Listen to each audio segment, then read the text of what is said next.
말씀의 제목은 하나님께서 원하시는 삶이라는 제목입니다. 오늘부터 이제 이 금요일에 이 고린도전서를 함께 나누어 보려고 합니다. 이 고린도전서는요, 바울이 3차 전도 여행을 할 때 에베소에서 이제 3차 전도 여행의 중심지가 에베소였습니다. 그래서 에베소에서 사역을 하면서 고린도 교회를 향해서 쓴 편지입니다. 그림을 하나 보시면 지금 붉은 이 동그라미로 되어 있는 중간에 있죠. 거기 에베소예요. 십자가 모양이 있고 거기가 에베소 지역인데, 에베소에서 사역을 하다가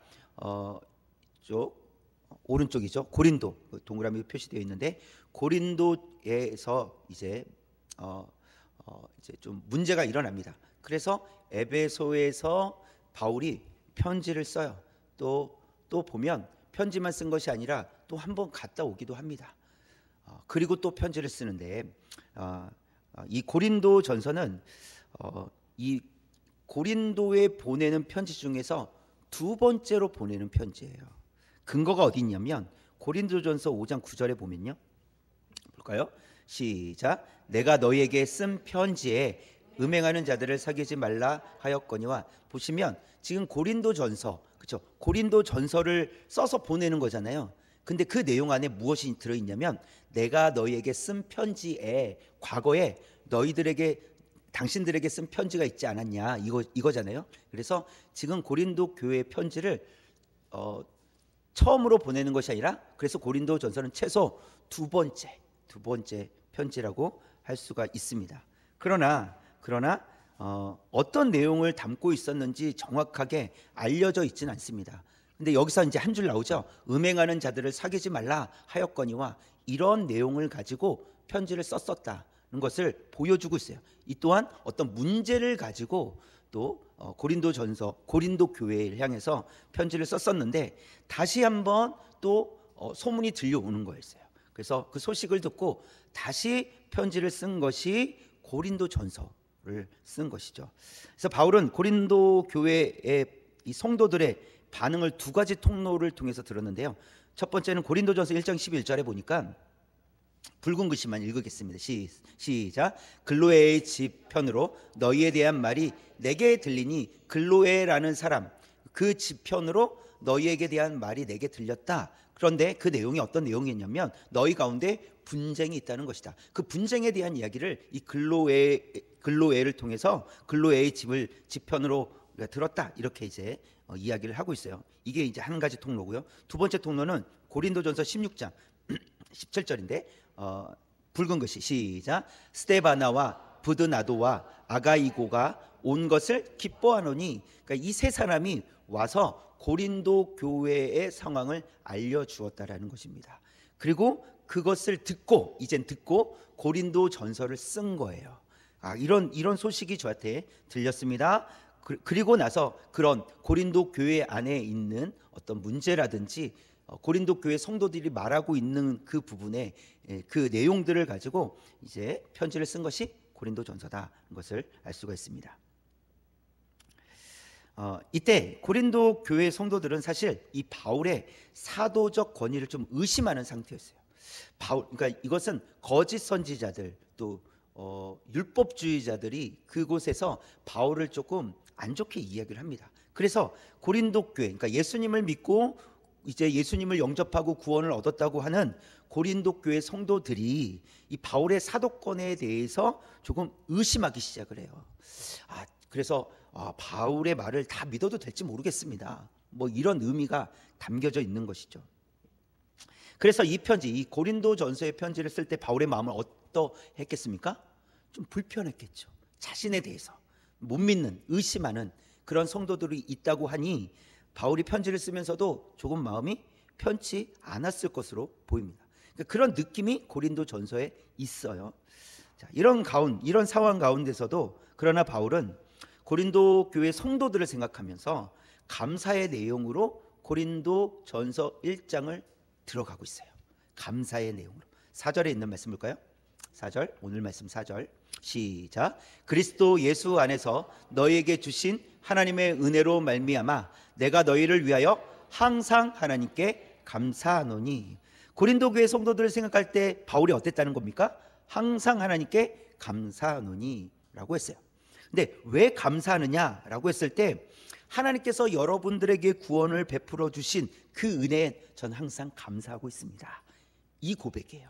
그러니까 바울의 지금 이 고백은 어떤 지금 일어나고 있는 상황이나 일과 상관이 없습니다. 감정적인 것도 들어있지 않아요.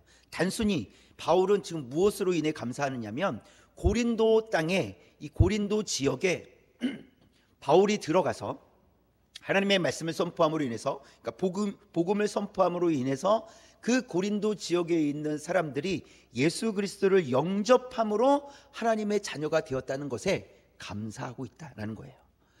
그 이유로 감사한다라고 지금 고백하고 있습니다. 여러분, 상황 때문에, 환경 때문에, 그들이 나를 어떻게 생각하는 것, 그런 이유 때문에 감사하지 못할 이유가 없다라는 것을 이 바울은 보여주고 있는 거예요. 자, 그렇다면 오늘 말씀을 통해서 은혜를 입은 성도들에게 하나님께서 원하시는 삶은 무엇일까? 우리가 은혜를 입은 성도인데 우리에게 원하시는 삶은 무엇일까? 바울이 보여준 이런 모습을 원하시지 않으시겠습니까? 상황과 환경과 어떤 일어나는 일, 지금의 어떤 일과 상관없이 하나님께서 이미 베풀어 주신 그 은혜로 인해서 감사할 수 있는 마음, 그 마음을 가지고 하나님은 우리가 살아가길 원하신다는 것입니다. 그렇다면 또 구체적으로 오늘 말씀을 통해서 우리에게 은혜 받은 성도들에게 하나님이 원하시는 것은 무엇일까? 세 가지를 살펴보면, 첫 번째, 시작, 우리가 말씀으로 견고해지기를 원하십니다. 우리가 말씀으로 견고해지기를 하나님이 원하신다라는 사실입니다. 고린도 지역은요, 헬라의 영향을 많이 받았기 때문에 철학이 발전했던 곳입니다. 철학은 여러분 복잡합니까? 단순합니까? 복잡해요. 뭐 이렇고 저렇고 막 설명이 많아요. 철학적인 사람하고 있으면 조금 지루해요. 그냥 보통의 어떤 대화와는 조금 다르죠. 너무 철학적이면 힘들어요. 그래서 무슨 정답도 없고 자기가 생각하고 있는 어떤 생각에 깊이 빠져 있기 때문에 좀 어려움이 있습니다. 그런데 그것을 제가 이제 비판적으로 얘기하는 것이 아니라 철학이라는 것은 좀 깊어요. 이야기가 깊습니다. 그래서 이 고린도 지역은 이 말과 지식을 가진 자들이 우세했었습니다. 그런 분위기. 그래서 말을 잘하는 사람, 지식이 있는 사람이 좀 우세하고 인정받는 곳이 바로 그쪽 지역이었어요. 이 고린도 지역이었어요. 그래서 고린도 교회 성도들도 그런 환경 속에 있었을 거 아닙니까? 이제 그쪽 사람들이고 그런 환경 속에 있었는데 예수 그리스도를 아는 지식으로 말미암아 말과 지식에 더 풍성해졌다. 여러분이 더 풍성해지셨습니다 라고 바울이 지금 말해주고 있어요. 5절에 있는 말씀이에요. 5절 처음부터 시작. 이는 너희가 그 안에서 모든 일 곧 모든 언변과 모든 지식에 풍족함으로 그랬어요.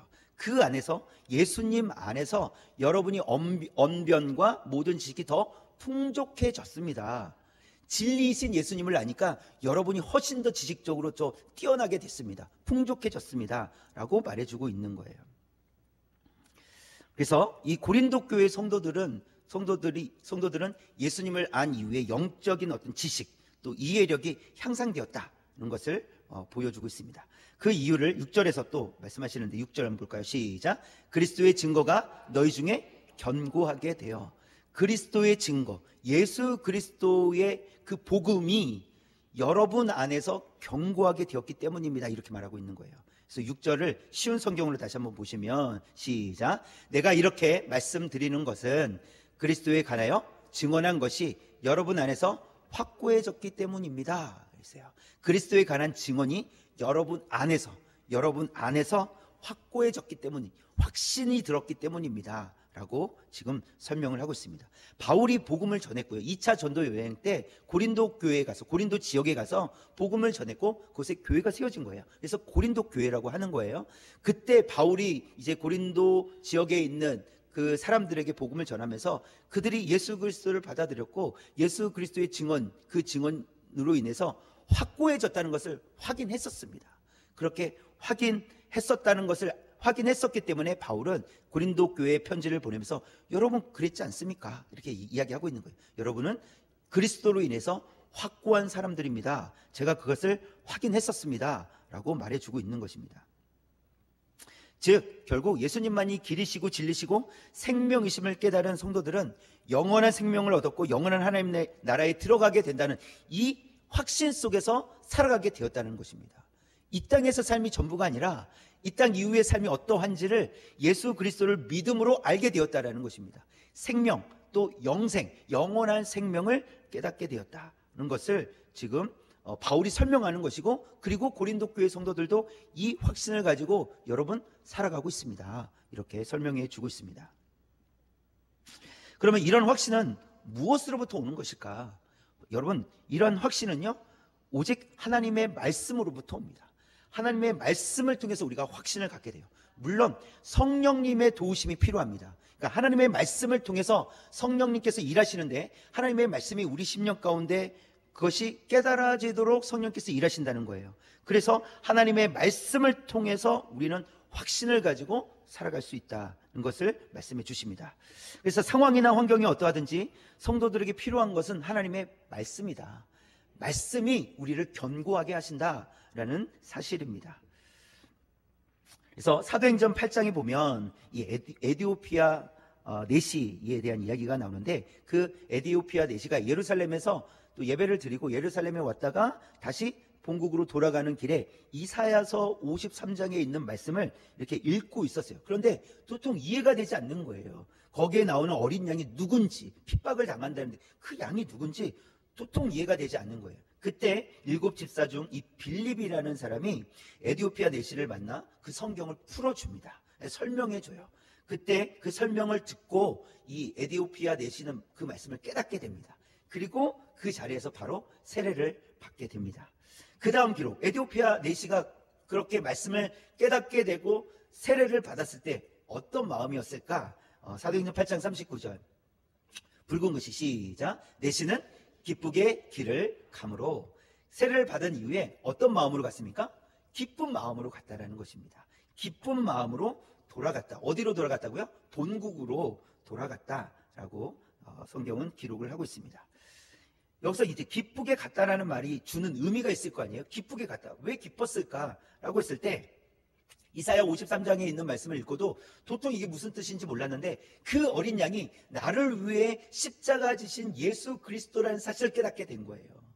아, 예수님이 나를 위해 죽으셨다라는 것을 이 이사야 선지자를 통해서 이미 예언되어 있었구나. 그리고 그 일이, 예언된 하나님의 말씀이 결국은 예수님께서 이 땅에 오셔서 나의 죄를 위하여 십자가를 지시고 부활하셨다라는 사실을 믿은 거예요. 그러니 이 에디오피아 내시가 마음이 어땠다고요? 기뻤다고요. 말씀을 깨달으면, 말씀을 깨닫게 되면 기쁨이 찾아옵니다. 여러분, 이거 사모하셔야 돼요. 그냥 머리로 이해하는 게 아니에요. 하나님께서 주시는 깨달음이 있어야 돼요. 그러니까 하나님께서 깨닫게 해주시면 그것이 그냥 머리로 이해돼서가 아니라 그 깨달은 것을 통해서 우리에게 기쁨을 주신다는 거예요. 에디오피아 내시가 그런 기쁨을 지금 맛보았다는 것을 보여주고 있습니다. 그리고 또 이 에디오피아 내시는 기록에 보면 본국으로 들어가서 복음을 전하는 선교사가 되었다, 이런 기록도 있어요. 가서 복음을 전했다는 것이죠. 그러니까 그에게 일어난 변화는 진짜 변화라는 거예요. 진짜로 변화가 일어났기 때문에 홀로 예수 그리스도를 홀로 믿고 본국으로 가서 복음을 전했다, 복음을 전하는 선교사로 살았다는 것을 보여주고 있습니다. 하나님의 말씀은 성도들로 하여금 기쁘게 길을 가도록 확신을 주시는 줄 믿습니다. 이런 말씀이 있으면요, 우리가 확신을 가지고 살아갈 수 있어요. 상황이, 환경이, 또 내 마음이 어떠하다 할지라도 상관없이 하나님의 말씀은 우리로 하여금 믿음으로 길을 가게 하실 줄 믿습니다. 또 그 길에 기쁨으로 가게 하실 줄 믿습니다. 그리고 또 한 가지, 이 에디오피아 내시에 관련된 내용에서 또 한 가지 확인할 수 있는 것은 이 빌립이 에디오피아 내시를 만날 수 있었던 것은 성령의 인도하심이 있었기 때문이라는 것입니다. 그래서 사도행전 8장 26절 볼까요? 붉은 것이 시작. 주의 사자가 빌립에게 말하여 이르되 라고 했어요. 그럼 그 아랫단을 보시면 예루살렘에서 가사로 내려가는 길까지 어떻게 해요? 가라, 이렇게 했어요. 가라. 그러니까 빌립에게 명령을 했는데 가라고 명령을 했습니다. 자, 그리고 나서 29절 한 번 더 볼까요? 시작. 성령이 빌립더러 이르시되 이 수레로 가까이 나아가라 하시거늘. 또 여기서도 나아가라, 수레로 나아가라. 그 수레는 누가 타고 있었을까요? 에디오피아 내시가 타고 있었어요. 이것은 누구의 계획이십니까? 하나님의 계획이시라는 거예요. 성령님께서 그 하나님의 계획을 성취하시기 위해서 빌립을 이끌어 가셨고, 빌립에게 그곳으로 가라라고 했더니 그곳에 이 수레로, 그러니까 마차가 하나 가고 있는 거예요. 그래서 거기에 올라타서 이제 만나서 이야기를 했는데, 시작을 했는데, 마침 이 에디오피아 내시가 이사야서 53장에 있는 말씀을 읽어서 머리 아파하고 있는 거예요. 이게 무슨 말씀인지 모르겠어, 이러고 있었다라는 것이죠. 그리고 성령님께서 빌립으로 하여금 그 말씀을 풀어 가르쳐 주게끔 했습니다. 그리고 난 다음에 이 에디오피아 내시는 기쁘게 갔다, 이렇게 말씀을 하고 있는 것이죠. 성령께서 빌립을 이끌어 가셨기 때문에 빌립은 효과적으로 복음을 전할 수 있었다는 사실입니다. 성령의 인도하심을 받으면 우리가 계획하지 않아도 하나님께서 우리를 통하여 하나님의 뜻을 이루어 가시는 줄 믿습니다. 그래서 성도는 성령의 인도하심을 그래서 사모해야 합니다. 성령께서 모든 것을 가르치시고 생각나게 하시는 분이시기 때문에 우리가 성령님을 사모해야 됩니다. 빌립은 성령의 인도하심을 받아 순종하였기 때문에 에디오피아 이 내시를 만날 수 있었고, 또 그에게 성경을 풀어서 설명해 줄 수 있었습니다. 또 그 일로 인해서 내시는 본국에 가서 복음을 전하는 그 일을 감당할 수 있었어요. 이걸 누가 계획하겠냐는 겁니까? 누가 할 수 있겠느냐는 거예요. 빌립이 계획했겠습니까? 내가 에디오피아 내시를 만나러 갈 거야, 그리고 그 에디오피아 내시를 선교사로 만들어야지, 이걸 빌립이 했겠냐 말이죠.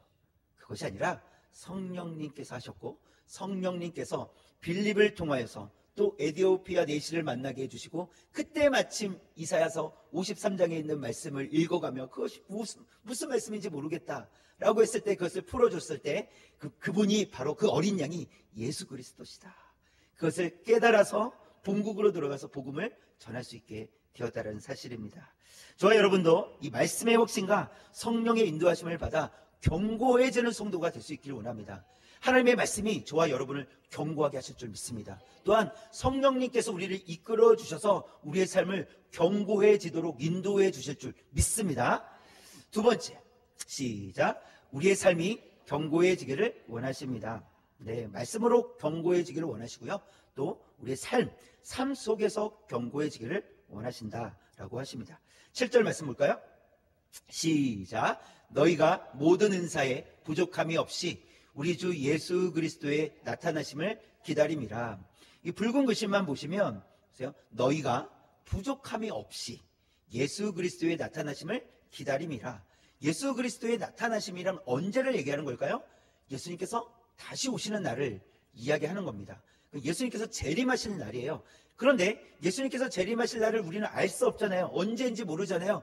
자, 그런데 그때까지 하나님께서 우리를 어떻게 지켜주시느냐? 너희가 부족함이 없이 그날까지 우리를 안전하게 보호하시고 지켜주신다, 이렇게 말씀해주고 있습니다. 그래서 8절에서 다시 한번 강조하고 있는데요. 8절 처음부터 시작. 주께서 너희를 우리 주 예수 그리스도의 날에 책망할 것이 없는 자로 끝까지 견고하게 하시리라. 붉은 글씨만 보시면 주께서 너희를 어떻게 해요? 끝까지 견고하게 하시리라. 끝까지 견고할 수 있도록, 그냥 단순하게 보호해 주실 뿐만 아니라 우리로 하여금 견고하게 하시겠다라는 거예요. 근데 그 견고하다라는 것이 무엇이냐면, 그날에 예수님께서 다시 오시는 날에 우리 주 예수 그리스도의 날에 책망할 것이 없는 자로, 예수님께 오셔서 너 왜 이렇게 살았어? 라고 책망받지 않도록 끝까지 우리의 믿음을 견고하게 지켜주신다라고 말씀해 주십니다. 하나님께서 우리에게 은혜를 베풀어 주신 그 은혜는 끝까지 책임져 주시는 은혜입니다. 하나님께서 그냥 은혜를 한번 베풀어 주시고 알아서 살아, 나 이제 몰라, 나는 은혜를 베풀었으니 알아서 살아, 이렇게 하지 않으신다는 거예요. 끝까지 책망할 것이 없는 자로 끝까지 보존해 주신다라고 말씀하십니다. 여러분, 우리가 하나님의 자녀로 이 땅에서 막 살았는데 예수님이 오신 거예요. 근데 우리가 막 두려워하는 거예요. 나 그때 잘못했는데, 저번에 잘못했는데 어떻게 하지? 여러분, 이래가지고는 천국에 들어갈 수가 있겠습니까? 그럼에도 불구하고 우리가 어떤 자신감이 있어야 되냐면, 우리는 예수 그리스도의 십자가로 인해서 완전히 사함받았습니다. 아무리 저한테 따지셔도 안 됩니다. 예수님께 가서 따지십시오. 왜 죄를 구원했냐? 예수님께 가서 따지십시오. 하나님 이렇게 이런 마음이 우리에게 있어요. 이거는 확신이 있어야 할 수 있는 거예요. 예수님이 나를 위해 어떤 일을 하셨는지 확신이 있어야 고백할 수 있는, 말할 수 있는 이야기입니다. 그 말은 우리는 연약합니다. 우리는 죄인이에요. 우리는 스스로 죄를 해결할 수도 없고 여전히 죄 가운데 있고 여러 가지 생각으로나 언어로나 행동으로나 짓는 죄들이 너무나도 많이 있어요. 이 죄들을 어떻게 할 거냐는 거예요. 그러나 예수님께서 우리를 위해 십자가에서 죽으심으로 우리의 죄를 다 사해 주셨다는 것입니다. 그래서 우리는 자백하기만 하면 다 용서해 주신다는 약속을 받았어요. 그래서 우리는 하나님 앞에 나아갈 때 하나님 예수 그리스도의 이름으로 우리의 죄를 자백하며 나아갈 때 하나님께서 더 이상 묻지 않으신다는 거예요. 누구를 보시고요? 예수님을 보시면서 자꾸 하나님이 여러분에게 너 왜 그렇게 살아? 라고 그리고 너 그래서 안 돼. 그러면 여러분 말씀하십시오. 예수님께 가서 따지십시오. 하나님 예수님께서 저를 위해서 죽으셨으니까 전 다 사함 받았습니다. 저한테 따지셔봤자 소용이 없습니다. 예수님께 따지십시오. 이렇게 하시면 된다는 겁니다. 그래서 로마서 8장 33절 볼까요? 시작. 누가 능히 하나님께서 택하신 자들을 고발하리요? 의롭다 하신 이는 하나님이시니. 사실 하나님께서는 그렇게 따지시지 않으시죠. 근데 사단이 우리를 향해서 그렇게 속삭인다는 것이죠. 그러고도 하나님의 자녀냐고. 그럴 때 이 말씀을 기억하십시오. 뭐라고요? 누구든지 누가 능히 하나님께서 택하신 자들을 고발하리요. 고발할 수 없다라는 것입니다. 문제 제기할 수 없다라는 거예요. 하나님께서 그렇게 택하셨으니 끝이라는 것이죠. 에베소서 1장 4절 시작. 곧 창세 전에 그리스도 안에서 우리를 택하사 우리로 사랑 안에서 그 앞에 거룩하고 흠이 없게 하시려고 이미 창세 전에 택하여 주셨기 때문에 그래서 끝까지 우리를 보존해 주신다는 말씀을 여기서도 말씀하세요. 그 앞에 거룩하고 흠이 없게 하시려고. 마지막 날에 예수님 앞에 섰을 때 거룩하고 흠이 없게 하시려고 언제부터 택하셨다고요? 창세 전부터 우리를 택하셔서 딱 도장을 딱 찍어 놓으셨다고요. 내 아들이다, 내 딸이다, 내 자녀다, 건들지 마라. 이렇게 딱 하나님께서 결정해 놓으셨다라는 사실입니다. 그래서 성도는 하나님의 은혜로 말미암아 이미 흠이 없고 책망받을 것이 없는 자다라고 말씀해 주시는 겁니다. 이와 같은 말씀은 성도는 하나님의 은혜로 거룩하게 되었다는 사실입니다. 저와 여러분은 그래서 예수 그리스도를 믿음으로 거룩하게 되었습니다. 하나님의 은혜로 말미암아 거룩하게 되었어요. 그래서 성도에게 예수 그리스도께서 다시 오실 때까지 거룩한 삶을 살아내라 이렇게 말씀하시는 거예요. 거룩하게 했으니 거룩한 존재가 되었으니 거룩하게 살아라. 예수님께서도 어떻게 말씀하셨습니까? 제자들의 발을 씻어주신 후에 내가 너희를 사랑한 것처럼 너희도 서로 사랑하라 이렇게 말씀하세요. 이것은 예수님께서 제자들의 발을 씻겨주신 이 성김의 사랑을 말씀하시는 것이지만 또 한 가지는 예수님처럼 살아가는 것이 제자의 삶이다. 거룩한 삶이다 라고 말씀해 주시는 겁니다. 그래서 하나님께서도 레위기 19장 2절에서 말씀하셨는데요. 붉은 것이 시작. 너희는 거룩하라. 이는 나 여호와 너희 하나님이 거룩함이니라. 너희는 거룩하라. 너희 스스로 거룩하라 아닙니다. 이미 거룩하게 해 주셨으니 그 거룩함을 유지해라. 그 거룩을 가지고 살아가라. 이렇게 말씀하신 거예요. 너희 하나님, 우리 하나님은 거룩하신 하나님이시기 때문에 거룩하라 이렇게 말씀하십니다. 그래서 하나님께 나아가는 길은 거룩해야 한다고 말씀하시는 거예요. 하나님께 나아가는 길은 그래서 거룩해야 돼요. 그래서 레위기 19장 37절에서도 이렇게 말씀하십니다. 시작. 너희는 내 모든 규례와 내 모든 법도를 지켜 행하라. 나는 여호와이니라. 너희는 내 모든 규례와 내 모든 법도를 지켜 행하라. 이렇게 말씀하세요. 그래서 이 레위기 19장에 있는 말씀을 보면 하나님과의 관계, 또 부모와의 관계, 이웃과의 관계 등을 기록을 해 놓으셨는데 그것을 다 지켜 행하라 이렇게 말씀하세요.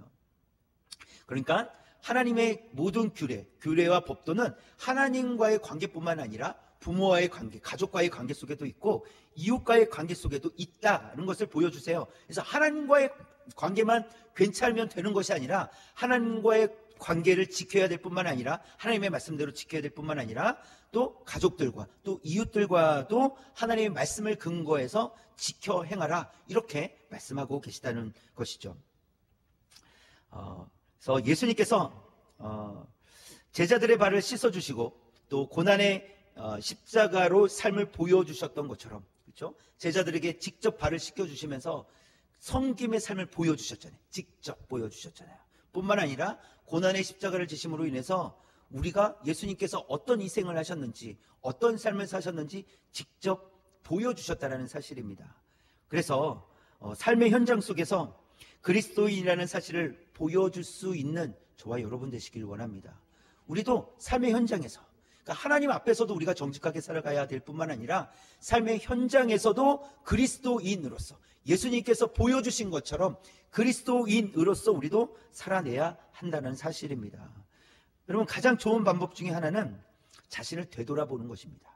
우리의 삶을 되돌아보는 거예요. 내가 어떻게 살았지? 내가 어떤 말을 했지? 내가 사람들에게 어떻게 대했지? 나를 되돌아보는 겁니다. 가정에서 나는 어떤 그리스도인으로 살아가고 있는지, 또 직장에서 나는 어떤 그리스도인으로 살아가고 있는지, 사람들과 함께 있을 때 나는 어떤 사람인지, 어떤 그리스도인인지, 그러니까 나는 어떤 그리스도인인지를 물어야 되는 거예요. 그들이 인정하든 하지 않든, 그들이 알아주든 알아주지 않든 나는 그리스도인이기 때문에 가정에서나 직장에서나 내가 만나는 사람들 그 가운데서 나는 어떤 그리스도인으로 살아가는지를 점검해 봐야 된다는 것이죠. 되돌아 봐야 됩니다. 여러분은 어떠십니까? 여러분의 삶의 현장은 어떠십니까? 거룩한 그리스도인으로서 살아가고 계십니까? 다시 한번 가장 먼저 이 바울이 고린도 교회의 감사 내용을 쓰면서 바울의 감사는 지금 상황이나 내 감정이나 이런 것 때문에 감사하는 것이 아니라 하나님께서 은혜를 베풀어 주신 것으로 인하여 감사합니다 라고 고백했다라는 것이죠. 그렇다면 저와 여러분도 그렇게 고백할 수 있어야 하겠습니다. 상황 때문에, 어떤 환경 때문에 내 감정을 가지고 감사를 하느냐 못하느냐가 아니라 그것과 상관없이 하나님께서 베풀어 주신 은혜 때문에 내가 어떻게 살 것인지, 내가 삶의 현장에서 어떤 삶을 살아야 되는지 이 시간 결정하실 수 있기를 원합니다. 거룩한 그리스도인으로 살아가겠습니다. 이렇게 결단하며 살아갈 수 있는 저와 여러분 되시기를 주님의 이름으로 축원합니다. 마지막 세 번째, 시작. 우리가 그리스도와 더불어 교제하기를 원하십니다. 네, 결국은 하나님께서 우리에게 원하시는 것은 그리스도 안에서 그리스도와 더불어 교제하는 삶을 원하신다라는 사실입니다. 9절에 있는 말씀 볼까요? 시작. 너희를 불러 그의 아들 예수 그리스도 우리 주와 더불어 교제하게 하시는 하나님은 미쁘시도다. 네, 하나님은 미쁘시다라고 말씀하시는데 하나님은 신실하시다 이런 의미예요. 하나님은 신실하시다. 신실하시기 때문에 약속하신 대로 이루시는 분이신데요. 그래서 창세전에 우리를 택하여 주셨잖아요. 그리고 하나님의 때에 우리를 불러주셨어요. 결국 우리를 불러주셨다는 것은 누구를 믿기 위함이에요?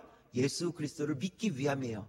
즉 창세 전에 우리를 택하여 주신, 그래서 신실하신 하나님께서 잊지 않으시고 우리를 하나님의 때에 불러주셔서 예수 그리스도 안에 거할 수 있도록 인도해 주셨다는 사실입니다.